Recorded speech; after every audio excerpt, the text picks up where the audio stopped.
हाँ, तो विद्यार्थियों, पिछले लेक्चर में अपन ने सम विच्छेद विश्लेषण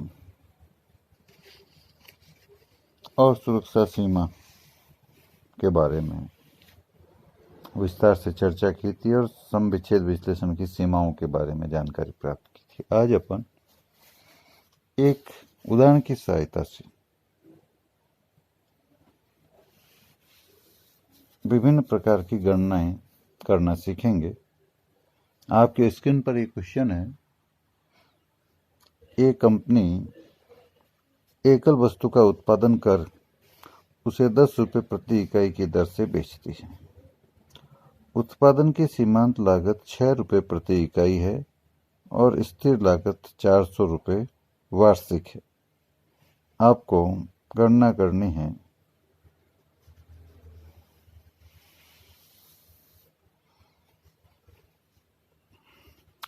सबसे पहले एक इकाई, 50 इकाइयाँ, 100 इकाइयाँ और 400 इकाइयों की वार्षिक बिक्री हो तो लाभ क्या क्या होगा। अर्थात आपको अमाउंट के 4 कॉलम बनाने हैं। 1 इकाई की दशा में, 50 इकाई की दशा में, 100 इकाई की दशा में, 400 इकाई। पर्टिकुलर का एक ही कॉलम बनेगा। उत्पादन 1 इकाई हो, 50 इकाई हो, 100 इकाई हो, 400 इकाई हो और बिक जाए, बेच दी जाए तो लाभ क्या होगा। ये 4 कॉलम बन जाएंगे। इसी तरह दूसरी चीज निकालनी है लाभ मात्रा अनुपात, पीवी रेशियो। तीसरा निकालना है ब्रेक इवन पॉइंट, खंड सम या सम विच्छेद बिंदु का विक्रय। और चौथी चीज है 500 रुपये का लाभ अर्जित करने के लिए विक्रय कितना करना है वो ज्ञात करना है। और नेक्स्ट में 3000 रुपये के विक्रय पर लाभ कितना अर्जित होगा ये ज्ञात करना है। और लास्ट में यदि विक्रय मूल्य में 10% की कटौती की जाए तो नया ब्रेक इवन पॉइंट क्या होगा। तो सीमांत लागत पद्धति में ये मुख्य मान्यता है कि प्रति इकाई विक्रय मूल्य और प्रति इकाई परिवर्तनशील मूल्य हमेशा समान ही रहता है, अपरिवर्तनशील रहता है। और कुल स्थिर लागतें भी अपरिवर्तनशील रहती हैं।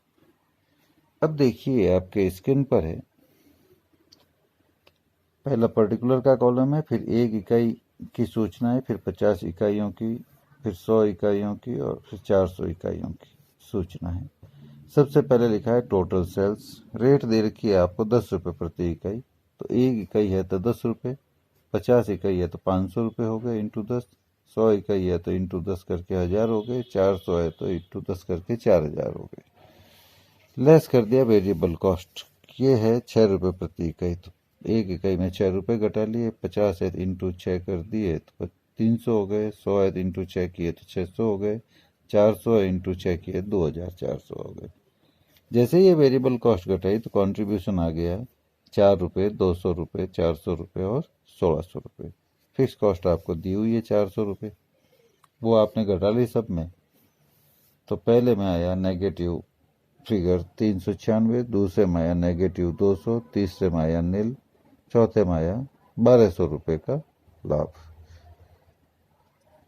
ये आपने गणना कर ली है।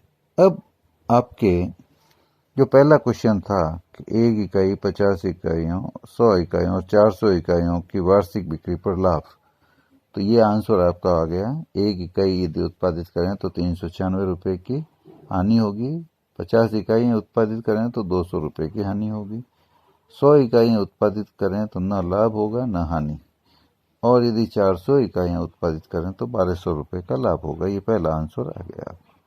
अब दूसरा आपको क्वेश्चन पूछा गया था लाभ मात्रा अनुपात, पीवी रेशियो।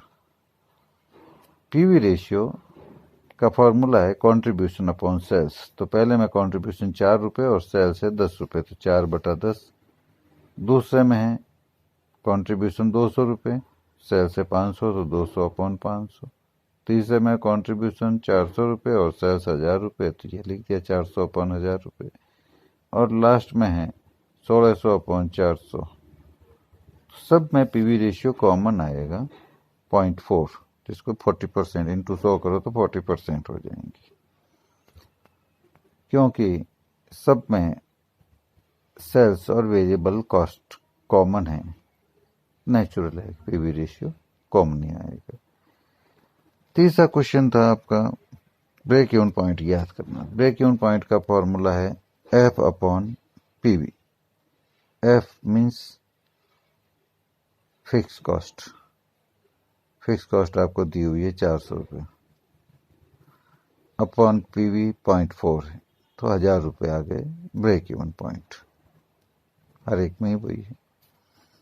इसी तरह से यूनिट्स में यदि ब्रेक इवन पॉइंट निकालना हो तो आपका फॉर्मूला है एफ अपॉन सी पर यूनिट। तो फिक्स कॉस्ट है 400 और सी प्रति इकाई या कंट्रीब्यूशन पर यूनिट है 4 रुपये, तो 100 इकाइयों में आ गया ब्रेक इवन पॉइंट। उसके बाद चौथा क्वेश्चन था 500 रुपये का लाभ अर्जित करने के लिए विक्रय। आपने फॉर्मूला सीखा था रिक्वायर्ड सेल्स का। रिक्वायर्ड सेल्स का फॉर्मूला था एफ प्लस पी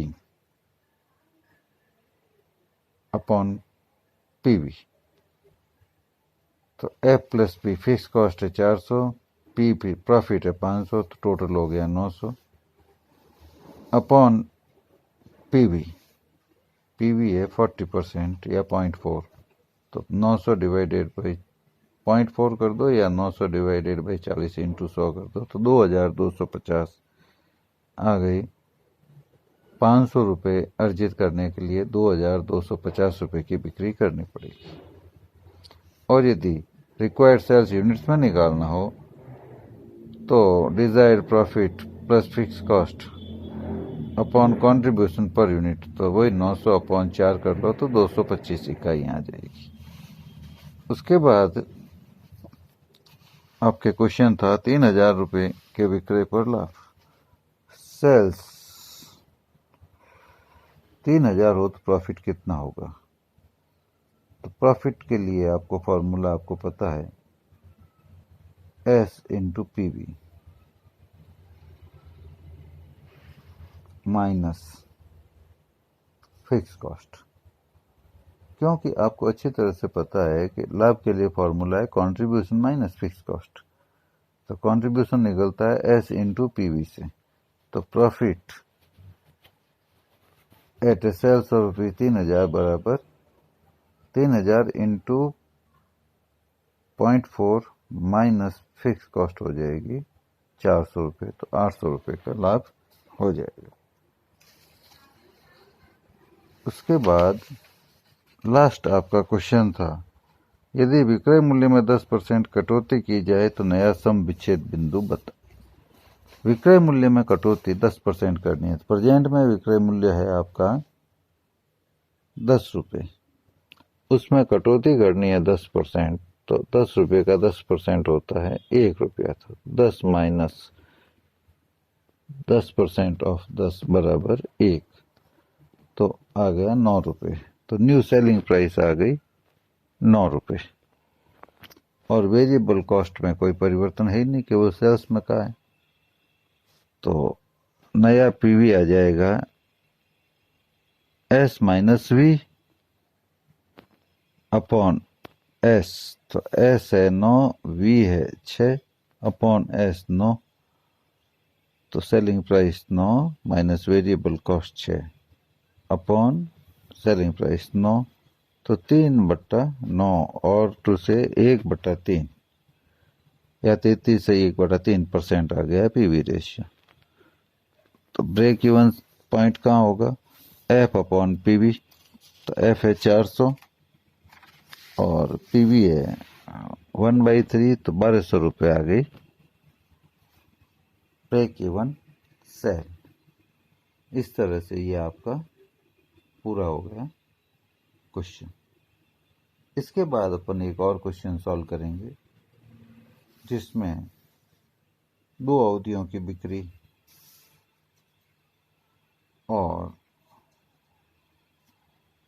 लाभ दिया हुआ है, तो उस दशा में PV, fix cost, break even sales कैसे निकालते हैं उसके बारे में जानकारी प्राप्त करें।